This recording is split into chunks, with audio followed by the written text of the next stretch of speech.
செந்தில் பாலாஜிக்கு சம்மன் அனுப்புனது தான் ஆச்சரியம். போயிட்டு வரட்டும் சிபிஐ விசாரணைக்கு, அங்கே என்ன கேட்குறாங்களோ ஒரு பதில் சொல்லிட்டு வரட்டும். விசாரணையின் வரம்புகள் நீள்கின்றன என்று தான் நாம் பார்க்க வேண்டும். விஜய்க்கு சம்மன் அனுப்புனது தான் மீடியா பெருசாக பேசுதே ஒழிய செந்தில் பாலாஜியை பற்றி பேச மறுக்குது மீடியா. கண்டிப்பாக செந்தில் பாலாஜிக்கு சம்மன்ஸ் கொடுத்தது தான் serious issue. The news is summons to Senthil Balaji, not to Vijay. 17ஆம் தேதி செவ்வாய்க்கிழமை செந்தில் பாலாஜிக்கு சம்மன்ஸ்.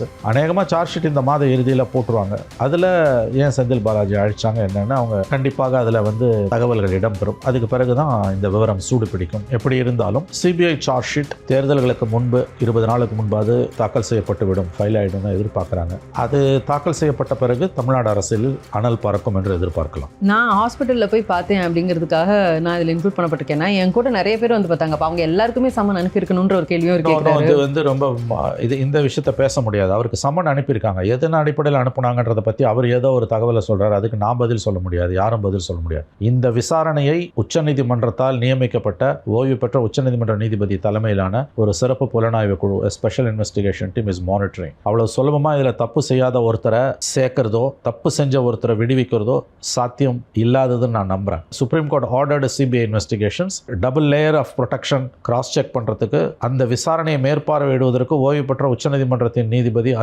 அஜய் ரஸ்தோகி தலைமையில் 3 நபர் குழுவை உச்சநீதிமன்றம் நியமித்திருக்கிறது. செந்தில் பாலாஜிக்கு சம்மன் அனுப்புனது தான் ஆச்சரியம். போயிட்டு வரட்டும் சிபிஐ விசாரணைக்கு, அங்கே என்ன கேட்குறாங்களோ ஒரு பதில் சொல்லிட்டு வரட்டும். விசாரணையின் வரம்புகள் நீள்கின்றன என்று தான் நாம் பார்க்க வேண்டும். விஜய்க்கு சம்மன் அனுப்புனது தான் மீடியா பெருசாக பேசுதே ஒழிய செந்தில் பாலாஜியை பற்றி பேச மறுக்குது மீடியா. கண்டிப்பாக செந்தில் பாலாஜிக்கு சம்மன்ஸ் கொடுத்தது தான் serious issue. The news is summons to Senthil Balaji, not to Vijay. 17ஆம் தேதி செவ்வாய்க்கிழமை செந்தில் பாலாஜிக்கு சம்மன்ஸ்.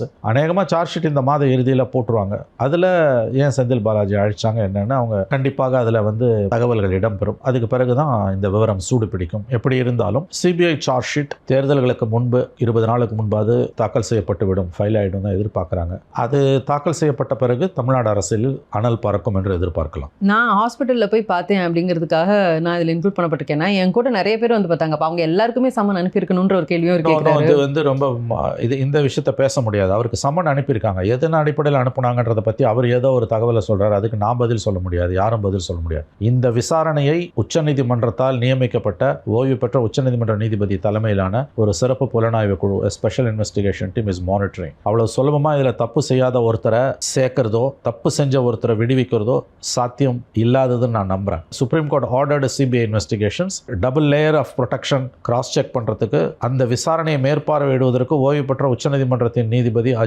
அஜய் ரஸ்தோகி தலைமையில் 3 நபர் குழுவை உச்சநீதிமன்றம் நியமித்திருக்கிறது.